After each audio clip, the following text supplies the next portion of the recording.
안녕하십니까? 여러분들에게 가장 국민으로서 살면서 그동안 궁금했던 부분, 또 의문이 가던 부분, 이런 것들을 전부 모아서 정말로 시원하게 여러분들의 힘들어했던 그 가장 부분까지도 찾아가서 시원하게 해결해 줄 오늘 모실 분은 새정당 중앙당 대변인 백병찬 대변인님을 모시겠습니다. 안녕하세요. 안녕하세요. 백병찬입니다. 네. 자, 시원하다 백병찬 TV 방송 2탄을 시작하겠습니다. 한국의 가장 큰 문제가 무엇이라고 생각하시나요? 뭐 다 아시다시피 네. 부정부패죠. 네. 뭐 정치계, 네. 무슨 교육계, 네. 요즘 또 연예계가 아주 난리죠. 네. 네. 어떻든 네. 상당히 지금 네. 그 개혁이 되는 것 같습니다. 네. 이참에 네. 모든 분야가 네. 개혁이 됐으면 좋겠습니다. 네. 예. 자, 구체적으로 정치 부패에 대해서 어떻게 생각하고 계시나요? 제가 정책에 대해서 저는 네. 많이 떠올라요. 네. 왜 정치하는 사람들이 이렇게 정치를 할까? 네. 그래서 뭐 십수년 전부터 네. 국가기관에다가 네. 이렇게 정치해달라고 많이 건의를 했지만 네. 전혀 시정이 되질 않았습니다. 네. 목마른 사람이 우물 판다고 네. 제가 국회의원도 19대 때 나가봤고 네. 작년에는 대통령 출마 선언까지 했습니다. 네. 그래서 한 3억에서 5억까지면 대통령 출마가 될 줄 알고 시작을 해봤더니 네. 몇천억이 필요한 네. 정말 썩은 나라였습니다. 네. 거기다 대고 군소정당이나 무소속은 네. 아무리 좋은 정책을 가지고도 네. 내가 내 돈을 내도 네. TV 방송에서 방송하는 것까지 막습니다. 네. 이게 나라입니까? 네. 진시황제 때보다 더합니다. 네. 예? 대대로 썩은 정권은 자기네들끼리만 해먹겠다는 얘기입니다. 네. 국민 알기를 뭐로 하는 건지. 네. 그런데도 국민들은 그저 큰 당, 집권 여당, 네. 국회의원이 많은 당이면은 네. 훌륭한 당인 줄 알고 있기 때문에 네. 정말 국민 수준이 앞으로 높아져야 될 것 같습니다. 네. 그래서 저는 네. 백병찬 TV 방송을 통해서 네. 제가 보고 느낀 것을 네. 국민들에게 알리고자 합니다. 네. 네. 그리고 네. 법조인들의 정계 진출을 막아야 합니다. 네. 법조인들이 저는 가장 나쁘다고 생각을 해요. 네. 법조인들이 얼마큼 나쁘냐면 네. 생각해 보세요. 변호사 수임료가 네. 100억까지 받아요. 네. 국선 변호사 수임료가 30만 원입니다. 네. 20배를 받아도 600만 원인데 네. 만약에 100억을 받아가지고 네. 검사나 판사에게 50억쯤 떼줘 보세요. 네. 그럼 먹고 나와서 변호사 하면 더 잘 삽니다. 그리고 변호사 돈 잘 벌겠죠. 네. 그리고 또 일사부재리 원칙이라는 게 있어서 네. 그렇게 돈 받아먹고 판결을 내리더라도 네. 한 번 판결한 것은 하나님의 법입니다. 네. 세상에 이런 법이 어디가 있습니까? 네. 검사 판사는요 탄핵도 못해요. 네. 지금 노무현 대통령에 이어서 네. 박근혜 대통령은 네. 형도 살고 있습니다. 네. 참 민주국가 맞아요. 네. 그런데 검사 판사는 네. 옛날 독립군을 잡아서 죽이던 일제의 관행이 지금까지 내려와서 네. 100억씩 받아먹고 네. 그런데도 네. 탄핵할 수도 없고 네. 그들의 판결은 마치 하나님 법처럼 무조건 지켜야 되니 이 얼마나 서글픈 사실입니까? 네. 국민 여러분 억울하지 않습니까? 네. 그래서 우리나라는 법조인들 정계 진출을 막아야 합니다. 네. 예. 예. 그 구체적으로 정치계는 무엇이 문제라고 생각하시나요? 여러분 네. 헌법 1조 혹시 아시죠? 네. 대한민국은 민주공화국이답니다. 네. 대한민국 민주공화국 맞습니까? 네. 지금요 노무현 대통령 뜻대로 지금 이끌어갑니다. 네. 이게 노무현 대통령 나라지, 문재인 대통령 나라지. 네. 이게 어떻게 국민의 나라입니까? 네. 국민이 반대하든 말든 네. 대통령과 집권 여당이 이끌어가는 것이 우리나라의 정치입니다. 네. 그래서 민주공화국이 아니라 대통령 공화국이다? 네. 아니면 검사 판사 공화국이다? 네. 아니면 특정 공무원들의 공화국이다? 네. 저는 이렇게 생각합니다. 네. 모든 주권은 국민에게 있건데 네. 국민에게 무슨 주권 가졌습니까? 네. 세금 내주고요.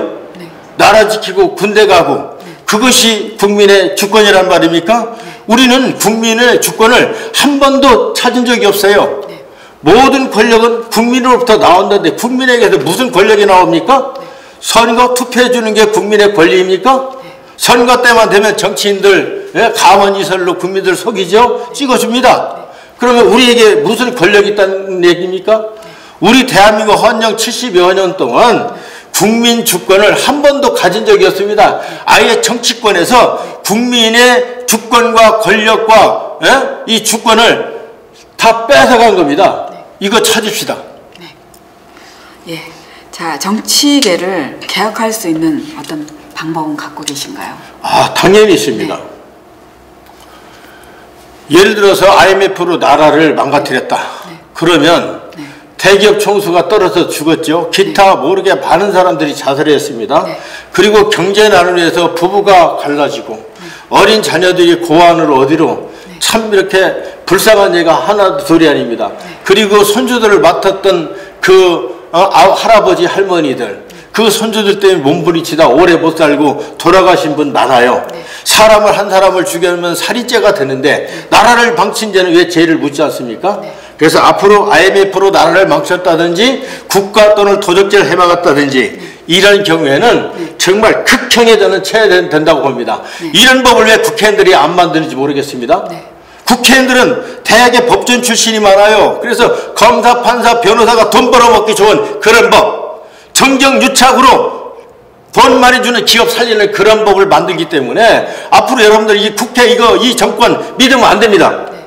그리고 정치가나 공직자들이 국민을 두려워해야 됩니다. 여러분요, 박정희 대통령 전두환 군부라 욕하지 마십시오.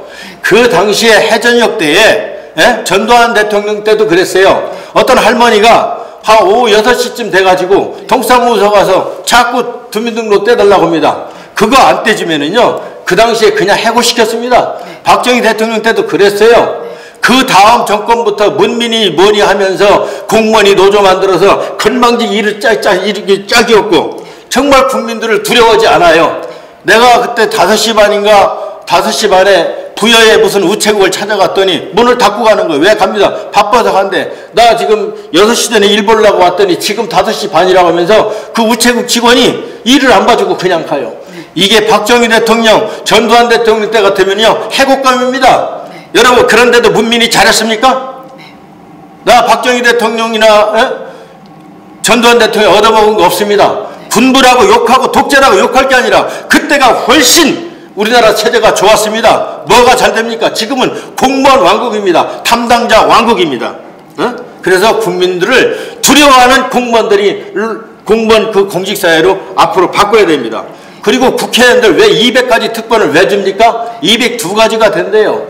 서구 유럽 잘 사는 나라들은요, 월급도 없습니다. 국회의원 월급 왜 줍니까? 월급 안 받아도 나 같은 사람 해요. 나 19대 때 국회의원 출마했을 때 내 월급을 덕진구 복지과를 통해서 가난한 사람들에 다 돌려주겠다는 것이 저의 그 공약이었습니다. 그런데도 떨어졌어요. 지금 우리나라 양대 진영의 이 정치 싸움이요, 이거 큰일 납니다. 이렇게 가다가는 일본에게 또 나라 빼앗깁니다.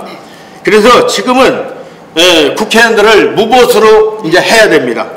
그리고 국회의원들은 정치 토론만 하고 앞으로는 그것을 국민들이 ARS 등으로 점수를 줘서 국민이 결정하도록 해야 됩니다. 그러니까 이제 위탁 민주주의를 타파하고 직접 민주주의를 해야 된다. 저는 이렇게 생각을 합니다. 그런데 제가 위탁 민주주의의 뜻을 지금 명확히 머리에서 생각이 안 나는데 이걸 좀 설명해 주실 수 있겠습니까? 물론 그러시겠습니다. 이게 제가 느낀 건데 대통령, 국무총리, 장차관, 국회의원, 시도지사, 시의원들에게 우리 국민을 대신해서 정치를 해 주십사. 우리가 그들에게 위탁을 했습니다. 위탁을 한 결과가 어떻게 되느냐? 마땅히 국민이 주인이 되고 그들이 모섬이 되고 종이 되어야 된 사람들이 자기네 마음대로 나라를 떡 주물르고 전직 대통령 은직자산이 2,000조가라고 이런 말이 있는데 진지 아닌지 아직 모르겠지만 없는데 이런 말이 나오겠습니까? 그리고 전직 대통령마다 죽거나 그렇지 않으면 감옥에 가야 되는 이 대통령 중심제, 이거 정말 대단히 잘못된 거 아닙니까? 이거 언제까지 이걸 우리가 두고 봐야 됩니까? 그래서 위탁 민주주의는 이렇게 맡긴 겁니다. 그런데 지금은 AI 인공지능 시대이기 때문에 ALS 같은 그런 것으로도 결정할 수 있기 때문에 앞으로는 첨단 시대에 맞게 직접 민주주의, 국민이 직접 법을 만드는 데 동참하고 그 결정권을 국민이 갖는 그런 직접 민주주의를 저는 해야 된다고 생각합니다. 네. 그럼 그 촛불 민주주의는, 직접 민주주의는 촛불 정권을 말하는 건가요? 네, 당연히 아닙니다. 어느 방송에서 보니까 촛불 집회가 마치 직접 민주주의라고 한번 방영되는 걸 보고 제가 참 가슴이 아팠습니다. 어떻든 촛불 집회는 시위일 뿐이지 국민 전체의 뜻이 아닙니다. 전국 우리 5천만 국민 중에서 거기 뭐 10여만 명, 몇만 명이 갔다고 그게 국민 뜻입니까? 어제 태극기 세력은 더 많았어요. 그러면 그게 또 국민의 뜻입니까? 그건 시위일 뿐입니다. 어제 촛불 시위가 많았어도 시위일 뿐이고 국민 저 촛불 시위가 많았더라도 그건 시위일 뿐입니다. 국민 전체의 뜻이 아니기 때문에 국민 뜻을 알려면은 지금 무슨 천만이 서명온다를 있다고 하지 말고 간소한 국민 투표로서 국민 전체의 뜻을 가지고 정치를 해야 됩니다. 특정 단체 그것 가지고 선동 정치 이런 거 공산주의사나 가능한 겁니다. 그거로서 나라를 이끌어가면 안 됩니다.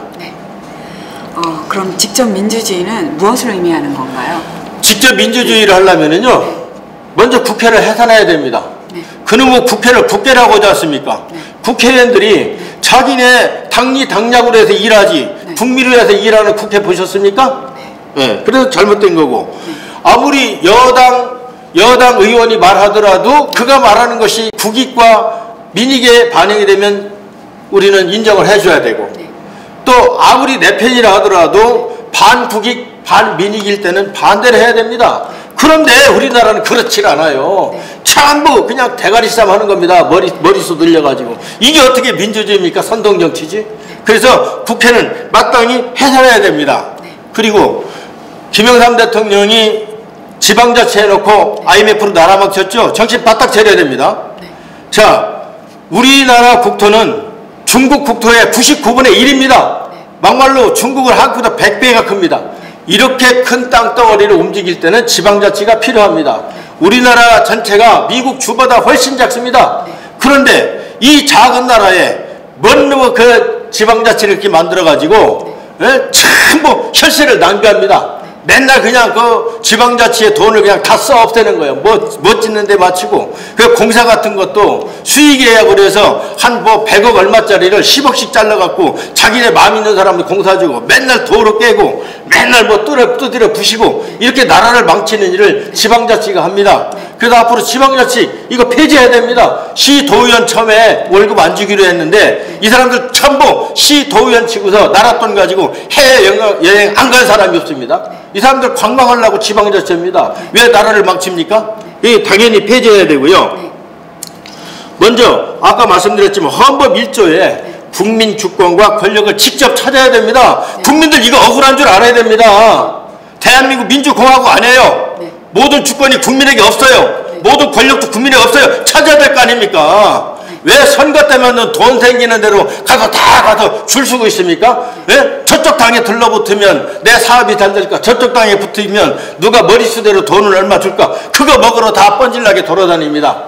의리도 없더라고요, 정치하는 사람들. 그래서 요즘은 일절 제가 그런 사회활동을 안 하고 있습니다. 그래서 국민에게 직접 제가 고하는 바입니다. 그래서 앞으로는 위탁민주주의를 타파하고 직접 민주주의를 해야 합니다. 그리고 나는 발명가입니다. 54개의 직접 민주주의 정책들을 제가 저작권 등록을 해 놓았는데 선거법도 있고 하니까 제가 여기서 더 이상 말을 줄이겠습니다. 때가 되면 그때 제가 밝히겠습니다. 예, 오늘 2탄 한국의 전체적인 어떤 문제에 대해서 백병찬 대변인님이 막힌 곳을 뚫어주고 여러분들의 가려운 것을 긁어주는 이런 역할을 하는 내용을 말씀을 하셨습니다. 시원하다 백병찬 다음 탄을 기대해 주시기 바랍니다. 감사합니다. 감사합니다.